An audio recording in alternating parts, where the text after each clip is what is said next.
There he is. How you doing? Don't walk in here like you don't remember us, like you've never seen us before. Come on. Harland Williams is here. How are you, buddy? Good to see you. We're live on the air, so don't curse. I know you like to get dirty. Yeah. Grab that microphone right there. How are you, buddy? Good. How are you? It's been a long time since we've seen you.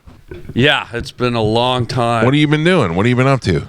Just modeling. I've been modeling again, and just popping in back from Fashion Week in Milan. Understand. Yeah, so I try to stay on the catwalk. It's not just like a job, but it's also sort of my physical routine. Yeah, because you're doing a lot of walking. Yeah.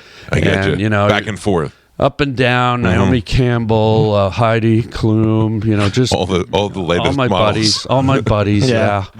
And you get a lot of girls? Yeah. Tons. Yeah, I got 6 in the truck right now waiting. Yeah. All right. Yeah, I'll probably do an afternoon delight. I don't know if you remember that. Yeah. I do. Of course I do. Yeah, I keep 6 or 7 girls in the truck and At all 4 times. jars of Hellman's mayonnaise just so we can be nice and liquid and slide around. Yeah. I was just thinking about that the other day. I was like, I bet you Harland Williams gets more girls than you can It's imagine. unreal. It doesn't stop. I need to walk around with a leaf blower just to push them back. Because they're like blowing down the street. Yeah, Do you remember? blow. Do you remember? I don't know if you remember this. Are you still doing your podcast? Oh yeah, the Harland Highway. It's on YouTube now. Oh, it you used get to to watch be, it? It used to be just audio. And then after COVID, I thought, all these people started having me guest on their podcasts, Right. like Bobby Lee and Santino and everyone. And I saw what they're doing, and I thought, man, this seems to be like the thing to do. And I thought, I've been doing this audio one for years. I'd actually stopped doing it. And I thought, let's give a crack at the video one, and it's doing way better than my audio one ever People did. want to see. They want to see. People want to see. So the Harland Highway on YouTube. Every Tuesday, I drop a brand new episode. Now, I will. I don't know if you remember this. Yes, but sir. Years ago, I said to you, you're doing a podcast, and I go, are you making money? And you were like, no, not really. This was years ago. Yeah, not a cent. Not a cent. I was You were like- losing money. I go, then why are you doing this? And you go, I don't know. And I go, maybe you. So I said, you said, listen to the podcast. Yeah. And then tell me next time whether or not I should keep doing it. Right. And I said, okay, but I'm going to be honest. I And you were wanted like, honesty. I laughed. I thought it was great. Oh, thanks. But here's the thing: Yeah. is that people in your position. I don't remember quite what the controversy was, but there was a protest about something, not like we have now, but it was a protest, and you were like the most outspoken. You were almost violent to a point, and I went, you don't really see that. That kind of honesty with people who are also, I mean, comedians can get away with a lot, but people who are also celebrities and movie stars and stuff. Right. You were very honest about it. Yeah. And then right when I was like all fired up and you were so good on it, I was like, wow, good for him saying what's on his mind. And then at the end of it, when it was over, you're like, and now we're going to talk to birds.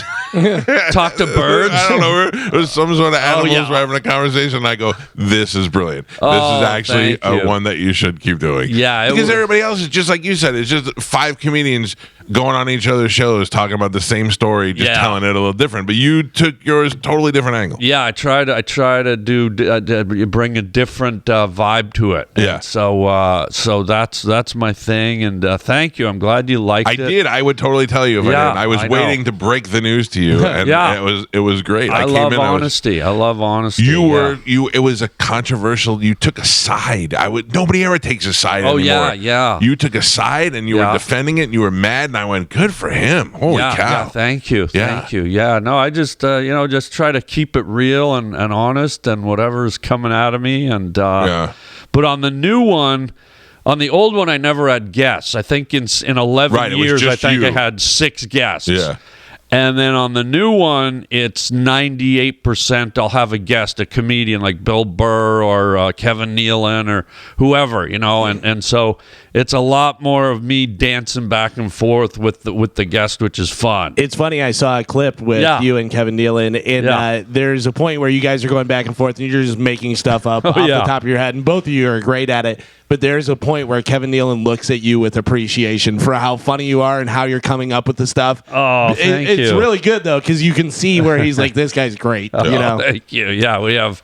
It's fun to find the different chemistry with the different comedians because they're all professional comedians, so they all have such strong personalities. Yeah, like Bill Burr doesn't seem like a guy that you'd be hanging out with. Well, Burr, when he came, what I did is, you ever seen those misters that you put beside your bed at night and that stream of mist come out? Yeah. So I hid one behind the desk, and when he sat down, I turned it on, and just this stream of mist, and he goes, "What the hell is that thing right there?" And I said, "That's a Bill Burr de-angrifier." And I just had the steam going the whole thing because he gets so amped up, you know? He is angry about everything. Yeah, and it was fun. I mean, I just dug right into that, and then we had a great time. I had him on one time to talk about the King of Staten Island, which he was in. Okay. With Pete Davidson. He had a pretty big role. He played like the stepfather, dating his mother, and the mother was Marissa Tomei.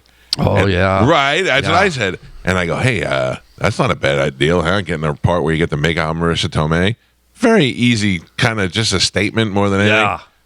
Nah, dude, it's not like that. There's 50 crew guys around. He's yelling at me. I'm like, all right. I was just bringing up I would like to kiss Marissa Tomei is what I was saying. Yeah, you would. Well, I would. Yeah. Maybe in your modeling travels, if you see her, you can mention her name. Dude, I'll pop and drop for you. I'll pop and drop. Who do you hang out with?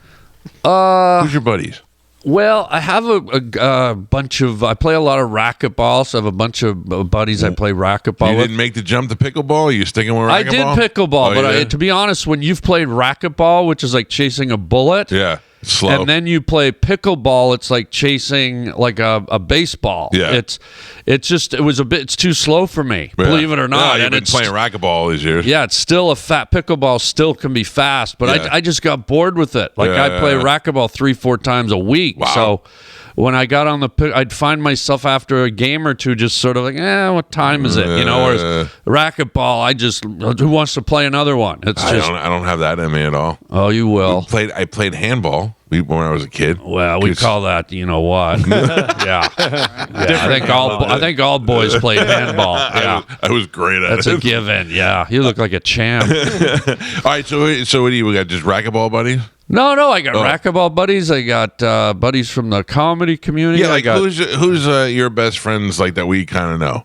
Like, I'm wondering who is in your realm of... You know, I've never super immersed myself in the stand-up comedy world. Right. I've always sort of... I'm one of the few comics that goes and does my spots at the Comedy Store or the Laugh Factory, the Improv in L.A., and I go home. Yeah. I'm kind of a phantom, to be honest. I love doing stand-up.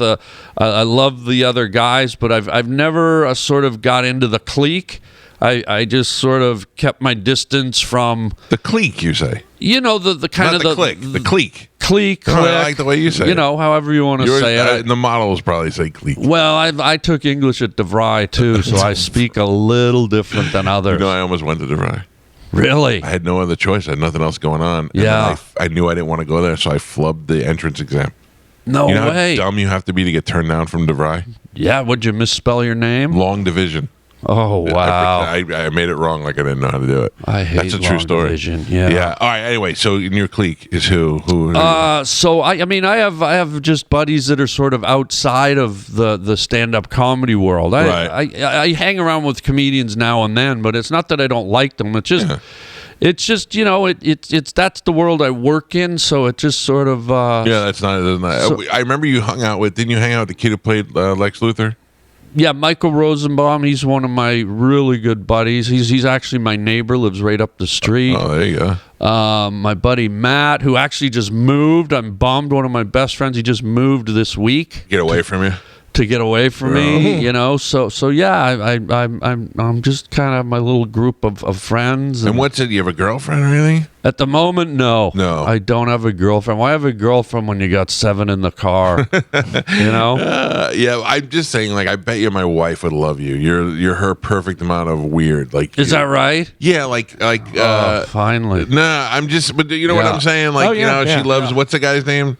The wish you weren't here guy. Tim Robinson. You know who that guy is? The actor? She loves the Shawshank. No, that's Tim Robbins. Well, Tim Robinson. Same thing, really. He's got that show on Netflix. I wish you would leave. He's a comedian. That guy. Yeah. I think you should leave. I think you should leave. He was a writer for SNL. They asked me to be on that show. Really? And I said, okay. And they're okay. Come on down and do an audition. Oh. And I said, excuse me?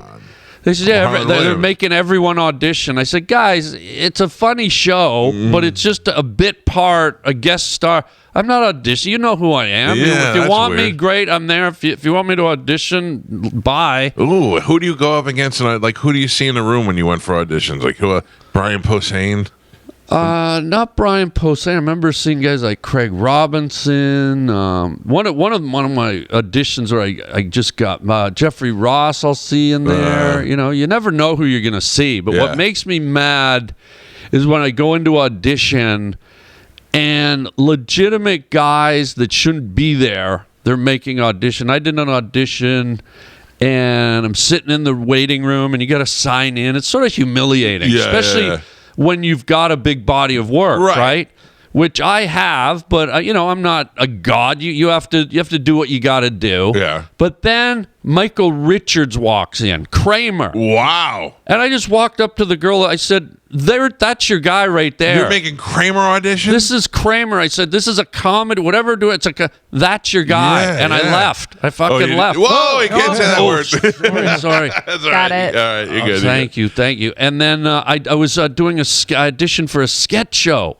Like a sketch show, and Craig Robinson. This was before The Office. Okay. Craig Robinson, all these people.